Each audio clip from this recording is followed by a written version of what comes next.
Nous parvenons maintenant au terme de la méthode qui est le choix du chef. Voyons ce qu'il en est exactement. Ultime étape, le choix du décideur. Sur la base de votre analyse et de vos propositions de solutions, mais aussi parfois de considérations personnelles que vous ne connaissez pas nécessairement, le décideur va faire son choix. Il est possible de proposer une solution aménagée qui améliore encore le potentiel de votre EMA le moins risqué.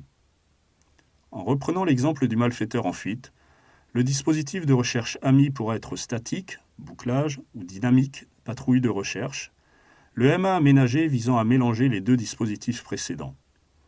Tenir les points clés d'un périmètre et, avec la montée en puissance des renforts disponibles, commencer à patrouiller en son sein.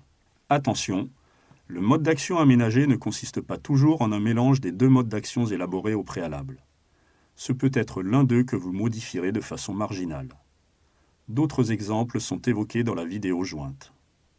Maintenant que les modes d'action amis et adverses ont été déterminés, il s'agit de retenir le mode d'action ami le plus à même de remplir la mission et de contrer les actions potentielles de l'adversaire. Ce choix résulte d'une confrontation croisée des modes d'action amis et adverses, permettant d'évaluer leurs atouts et leurs faiblesses pour sélectionner le plus efficient, en tout cas le moins risqué. Cette décision est celle du chef opérationnel qui s'imposera à tous ses subordonnés.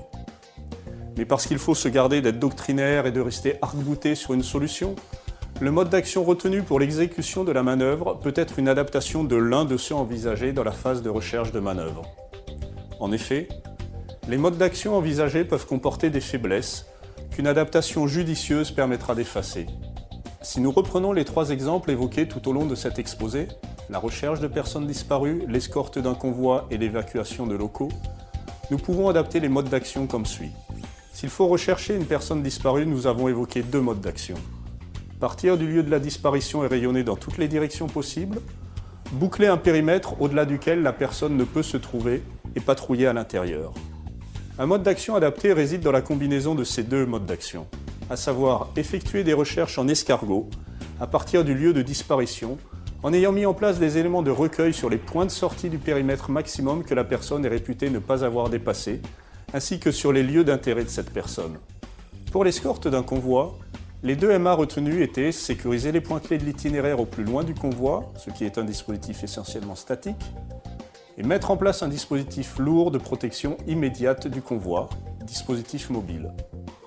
L'adaptation de ces deux modes d'action peut avoir pour résultante l'occupation des points clés du terrain visant à déceler et interdire toute approche du convoi par l'adversaire, et un dispositif léger de protection immédiate du convoi.